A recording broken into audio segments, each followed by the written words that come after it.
முக்கியமான விஷயம் திமுக ஏன் இப்போதைக்கு பாஜகவோட இணக்கமாக இருக்கணும் அப்படின்னு அவங்க ஒரு முடிவு எடுத்திருப்பாங்கன்னு தோணுது. என்னென்னா காங்கிரஸ் திரும்பி வராது அப்படிங்கிறதுல அவங்க. Hi friends, short video on why the DMK is currently cozying up with the BJP.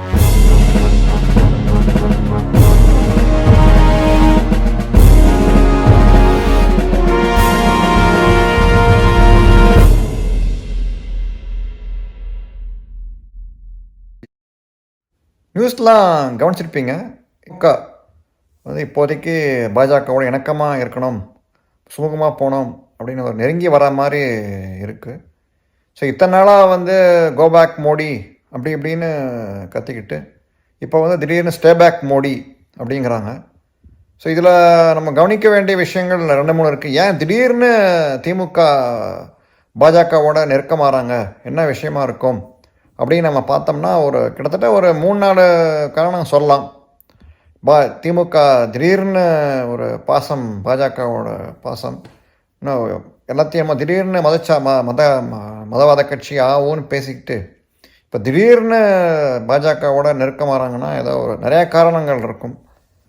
நமக்கு புலப்படுற வரைக்கும் என்ன காரணம் நம்ம கவனித்தோம்னா, ஒரு நியூஸில் பார்த்தேன் சமீபத்தில், இது மாதிரி ஸ்டாலின் சொல்கிறக்கார வாய்மொழியாக பாஜக பற்றி விமர்சனம் பண்ணக்கூடாது, குறிப்பாக மோடியை திட்டக்கூடாது யாருமே அப்படின்னு சொல்லியிருக்காங்க. ஸோ அதுலேயும் வெளிப்படுது. அதுக்கேற்ற மாதிரி நீங்கள் கவனிச்சிங்கன்னா துரைமுருகன் அவர்களே மோடியை செம்மையாக பாராட்டியிருக்காரு. அதோடு இல்லாமல் அண்ணாமலை அவர்களே திடீர்னு ஒரு புகழாரம்லாம் சூட்டியிருக்காரு, கடுமையாக உழைக்கிறாரு, செயல்படுறாரு அப்படி இப்படின்னு. இதெல்லாம் டெஃபினட்டாக திமுக இத்தனை நாளாக அவரை கண்டபடி, அண்ணாமலையை கண்டபடி பேசி அவரை இது பண்ணி நான் தூற்றி வாரி அரைச்சிருந்தாங்க. இப்போ திடீர்னு அண்ணாமலை இத்தனைக்கும் ஏகப்பட்ட குற்றச்சாட்டு போட்டுட்ருக்காரு திமுக மேலே. அதெல்லாம் மீறியும் அவரை திடீர்னு பாராட்டுறாங்கன்னா நமக்கு இதுதான் ஒரு வாய்மொழி உத்தரவு. ஏன் திடீர்னு ஸ்டாலின் இது மாதிரி விமர்சனம்லாம் பண்ணாதீங்க அப்படிங்கிறாருன்னு நீங்கள் கவனிச்சிங்கன்னா, இப்போ நியூஸ்லாம் நிறையா போயிட்டுருக்கு, பார்த்துருப்பீங்க. மேற்கு வங்காளத்தில் அந்த மாநில ஒரு அமைச்சரே, மம்தாவோட ரைட் ஹேண்ட், அவரே ஏகப்பட்ட ஊழல்லாம் சிக்கி, ஆசிரியர்கள் நியமன ஊழல்லாம் சிக்கி, அவர் வீட்டிலேருந்து நிறையா சொத்துக்கள், நிறையா தங்க நகைகள், இப்போ ரொக்கம்லாம் கைப்பற்றியிருக்காங்க. அமலாக்கத்துறை, சிபிஐ ஏகப்பட்ட விசாரணை போயிட்டுருக்கு. அவரை கிட்டத்தட்ட மம்தா கிட்டே இருக்கிற மாதிரி தான் இருக்கா. மம்தா தெரியாமல் நடக்காது அப்படிங்கிற அளவுக்கு அங்கே போயிட்டுருக்கு. ஸோ இப்போ நம்ம இதே மாதிரி முதல் போக கடைப்பிடிச்சோம் அப்படின்னு நமக்கு அமலாக்கத்துறையெல்லாம் நெருங்கும் அப்படின்னு இப்போ வழக்கெல்லாம் தப்பிக்கிறதுக்கு தான் ஒரு இது காரணம் இருக்குதுன்னு தோணுது. ஏன்னா இப்போ திண்டுக்கல் பெரியசாமி அவர் மேலே இப்போ அமலாக்கத்துறை நடவடிக்கை ஒன்று போயிட்டுருக்கு, ஒரு கேஸ் ஒன்று போயிட்டுருக்கு, ரொம்ப சீரியஸாக போயிட்டுருக்கு. ஏன்னா 11 year old கேஸ். திடீர்னு அவரை தட்டி தூக்கி அவரை அப்போ திமுக 2006 பயணிந்த ஆட்சியில் இருந்தபோது இந்த கட்சி இதை கேஸை மறுபடியும் தூசி தட்டி கிட்டத்தட்ட அதை அவர் ரொம்ப நெருங்கிட்டு இருக்காங்கன்னு கேள்வி. ஸோ இந்த மாதிரி நிறையா நம்ம எம்பி எம்எல்ஏக்கள்லாம் மாட்டுவோம் கேஸில் அப்படிங்கிறதுனால இணக்கமாக போகலாம் அப்படின்னு தான் நமக்கு தோணுது. ஏன்னா இப்போ இந்த செஸ்ஸு மெனக்கிட்டு நீங்கள் கவனிச்சிங்கன்னா, மோடி அவர்களே நேர்லேயே கூப்பிட்டு அவரை இதை பேசி, இணக்கமாக பேசி, அவர்கிட்ட ஒரு நெருக்கமாக இருக்கிற மாதிரி ஒரு இது அவ்வளோவா காமிச்சு. இப்போ அஃப்கோர்ஸ் எல்லாம் மோடியெல்லாம் அதுக்கெல்லாம் பயங்கரம் கிடையாது. ஏன்னா அவரெல்லாம் ஏற்பட்ட தலைவர்கள்லாம் பார்த்துருப்பார் மோடி. பட் திமுக இந்த மாதிரி ஒரு நெருங்கி வருது, இந்த மாதிரி ஒரு இணக்கமான ஒரு போக்கு கடைப்பிடிக்குது அப்படின்னு நம்ம நினைக்க தோன்றதுன்னா இதுதான் ஒரு மெயின் காரணம். வழக்குகள்லாம் நெருங்கிக்கிட்டு இருக்கு, அதுலேருந்து தப்பிக்கணும், அதுவும் ஒரு மெயின் காரணம் அப்படின்னு நமக்கு தோணுது. ப்ளஸ் இன்னொன்று கவனிச்சிங்கன்னா, இப்போ திமுக அரசு நிறைய கெட்ட பேரை சம்பாதிச்சுட்டு இருக்கு மக்கள்கிட்டேருந்து. மக்கள் யாரும் சந்தோஷமாக இல்லை. இப்போ இதோடு சேர்ந்து மத்திய அரசு எதிர்க்கிறது எதுக்கு, வேஸ்டான வேலை, அட்லீஸ்ட் திட்டங்கள்லாம் நம்ம கிடைக்கட்டுமே அப்படிங்கிற ஒரு எண்ணமும் இருக்குது இப்போ.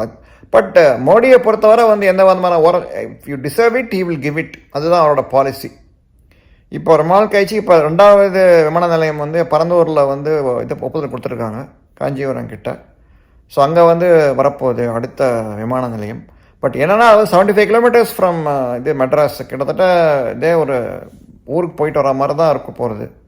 ஸோ அதுதான் travel time to second international airport ரொம்ப ஜாஸ்தியாகுமோ அப்படின்னு ஒரு சந்தேகம் இருக்குது. But it is near the national highway அதனால் கொஞ்சம் நமக்கு வந்து இதுவாக இருக்கும். ப்ளஸ் மாதிரி க்ரீன்ஃபீல்ட் ஏர்போர்ட் அப்படின்னு நம்ம கட்டும்போது ஒரு இதெல்லாம் குறையும். உங்களுக்கு வந்து நெரிசல்லாம் குறைய வாய்ப்பு இருக்குது. ப்ளஸ் அங்கே பக்கமே ஒரு டெவலப்மெண்ட்டுக்கும் ஒரு சான்ஸ் இருக்குது. அது ஒரு இது. ப்ளஸ் நம்மளை பொறுத்தவரை முக்கியமான விஷயம், திமுக ஏன் வந்து இப்போதைக்கு பாஜகவோட இணக்கமாக இருக்கணும் அப்படின்னு அவங்க ஒரு முடிவு எடுத்திருப்பாங்கன்னு தோணுது. என்னென்னா, இப்போ அடுத்த பிரைம் மினிஸ்டர் வந்து மோடி தான் அப்படின்னு தெரிஞ்சு போயிடுச்சு அவங்களுக்கு. சும்மா காங்கிரஸோட சும்மா கூட்டணிக்கு வச்சுக்கிற வழியை வந்து அவங்களோட ஒன்றும் பிரயோஜனம் கிடையாது, காங்கிரஸ் திரும்பி வராது அப்படிங்கிறதுல அவங்களுக்கு தெளிவாக இருக்காங்க, தெரிஞ்சு போயிடுச்சு ஸ்டாலினுக்கு. ஸோ இனிமேல்ட்டும் அவங்கள போய் பாஜக சீண்டி பார்த்து மோதல் போக்கில் கடைப்பிடிக்கிறதுல ஒன்றும் அர்த்தம் கிடையாது. எலெக்ஷன் போது பார்த்துக்கலாம், இப்போதைக்கு இன்னும் எலெக்ஷன் 2 years இருக்குது, அப்போ பார்த்துக்கலாம் அப்படின்ட்டுன்னு. மொரோவர் நீங்கள் கவனிச்சிங்கன்னா இப்போ அடுத்த ப்ராஸ்பெக்டிவ் பிரைம் மினிஸ்டர்ஸ் மோடிக்கு கம்பீட் பண்ணக்கூடியவங்க யாருன்னு கவனிச்சிங்கன்னா எல்லாருமே வந்து ஸ்டாலின் வந்து அந்த லிஸ்ட்லேயே இல்லை. அதான் முதல்ல பார்த்தாங்க அவங்க, இந்த மாதிரி ஸ்டாலின் வந்து பிரைம் மினிஸ்டர் கேண்டிடேட்டாக போயிட்டு அப்புறம் இங்கே அப்படியே லோக்கலில் உதயநிதியை கொடுத்துடலாம் அப்படின்ட்டு. பட் இங்கேயே வந்து அவங்களுக்கு வந்து ஃபவுண்டேஷன் வந்து ஆட்டம் கண்டுக்கிட்டு இருக்கு. அண்ணாமலை வந்து ஆட்டி படைச்சிக்கிட்டு இருக்காரு.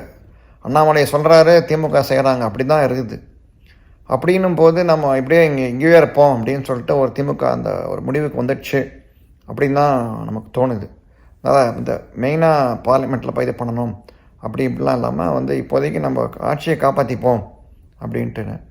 ஏன்னா மெயினாக அவங்க பயப்படுறதுலாம் இப்போ ரெய்டு பயம் தான். இப்போதைக்கு ரெய்டு பயம், என்ஃபோர்ஸ்மெண்ட் டைரக்டரேட்டு, சிபிஐ விட்டு, இன்கம் டேக்ஸ்லாம் விட்டு ரெய்டெலாம் விட்டாங்கன்னா இன்னும் நிறையா இதெல்லாம் வரும் அப்படின்னு சொல்லிட்டு. ஏன்னா நீங்கள் கவனிச்சிங்கன்னா ஒவ்வொரு எந்தெந்த மாநில அரசுகள்லாம் வந்து பாஜகவுக்கு எதிராக செயல்பட்டதோ அவங்க எல்லாமே வந்து இப்போ ஒவ்வொரு கேஸை வந்து மாட்டிக்கிட்டு இருக்காங்க.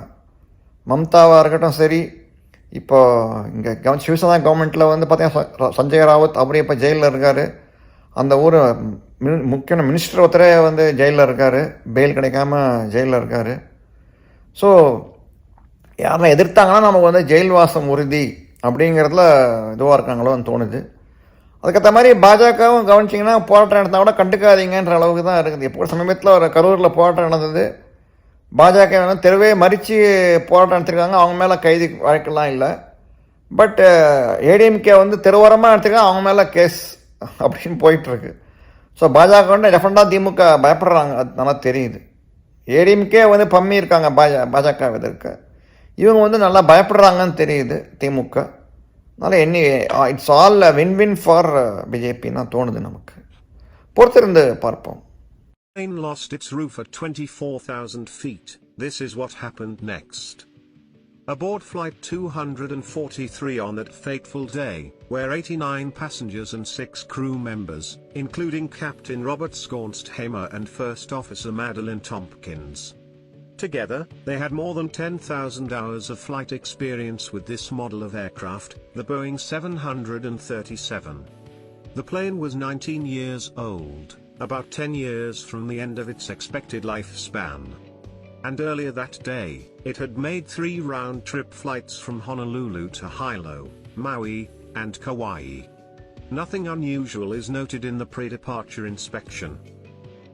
And the plane had recently passed a Boeing service bulletin and an airworthiness directive by 2 separate inspectors.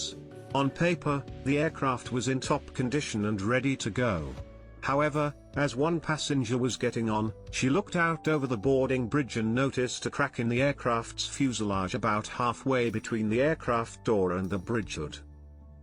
She assumed the staff must have known about it, and so said nothing to any ground crew or personnel. After all, pre-flight checks were cleared, the plane took off without incident. The aircraft began its ascent, climbing up further and further with passengers still being shown the seatbelt on signs. As the pilots started leveling off the plane at around 24,000 feet, that's when they heard it. A boom. A huge cacophonous eruption followed by the rushing sound of wind. First Officer Tompkins' head was flung back and she saw pieces of debris like insulation foam floating around in the cockpit. It was then that the pilots looked back and noticed the entry door to the cockpit was missing. But where the first-class ceiling should have been, all they could see now was blue sky. Out in first class, passengers were clinging to their seats, utterly terrified. They'd witnessed a small section of the left-hand side of the plane suddenly rupture, which had led to explosive decompression of the cabin and 300-mile-per-hour winds ripping off the roof. Now aircraft have cabin air systems that control pressurization, airflow, and temperature. The higher up in the atmosphere a plane flies, the less oxygen there is and the colder it gets. So, these systems are critical to ensure passengers don't suffocate or freeze on their flight. When combustible decompression happens, these systems stop working, which is why on passenger planes, oxygen masks drop from the ceiling. However, on Flight 243, an 18-foot section of the roof and sides of the plane had been torn off above the passenger's head along with their oxygen masks. They were, thankfully, still strapped into their seats, but the cabin crew that had been standing there had to cling on to anything they could to prevent being swept off their feet, but tragically one didn't make it in time. Number 1, Attendant Clarabelle Lansing, was immediately swept out of the hole that appeared in the left side of the aircraft. Number 2, Attendant Michelle Honda, was thrown to the ground, but managed to crawl up and down the aisle to check on the passengers and try to keep them calm. With the cockpit still mostly intact, the pilots donned their own oxygen masks. They realized quickly that all of their controls felt loose. The plane was rolling left and right, threatening to drop out of the sky any second. Tompkins turned their transponder into an emergency code to notify Honolulu that they needed to make an emergency landing in nearby Maui. But the noise of the cockpit was so loud none of her transmissions could be heard. The pilots couldn't communicate with the flight attendants or even hear one another. And so, resorting to hand signals, they began an emergency descent. Wasting no time, they dropped fast, at one point plummeting down at more than 4,100 feet per minute. Eventually they dropped below 14,000 feet. Tompkins was able to reach Maui's emergency channel and requested an emergency landing, along with medical equipment for what she assumed would be a lot of casualties and fatalities. As the passengers in first class began to suffocate from the lack of oxygen. When they made it below 10,000 feet, Captain Skornsthamer slowed the aircraft down in accordance with air traffic control speed limitations. At this height, they could at least breathe and began to gradually turn the plane towards the runway. As he slowed down to 170 knots, about 195 miles per hour, he noticed the plane became less responsive. To land, he needed to be going at least 130 knots, around 50 miles per hour slower, but he had no choice. It was either slow down and lose control of the plane in the air, or make it to the runway and risk crashing in a super speedy landing. He ordered Tompkins to lower the landing gear. The main gear light flashed green, but one extension light wasn't green, the nose gear wasn't down. They manually overrode the computer to drop it, but the light refused to illuminate. They tried it one more time and pulled the override handle down, but the light still wasn't on. And instead of wasting time trying to clear it, the captain insisted on landing the plane immediately. If he was wrong and the front landing gear wasn't actually down, they weren't going to hit the tarmac at almost 200 miles per hour, without anything to stabilize the front of the plane. It'd be a guaranteed crash, but they had no choice but to pray. Thankfully, those landing gear indicator lights turned out to be malfunctioning.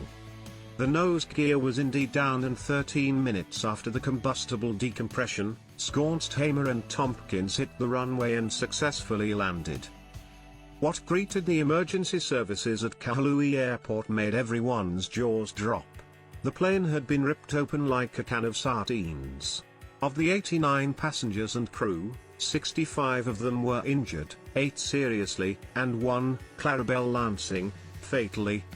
The plane too was damaged beyond repair.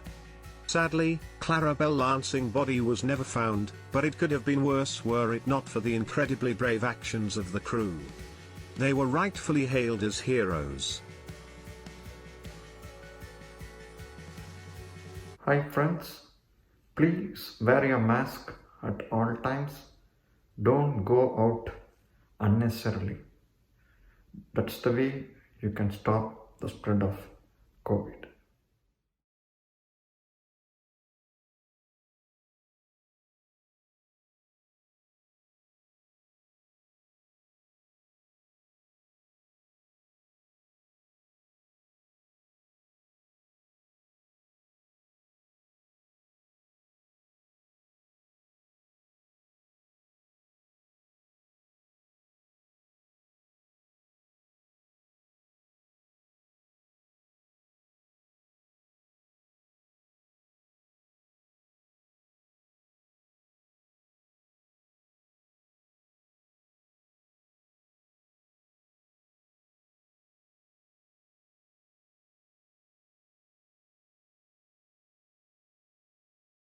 Thanks for watching. இந்த video உங்களுக்கு பிடிச்சிருந்தா like பண்ணுங்கள், share பண்ணுங்கள், subscribe பண்ணுங்கள். Thanks.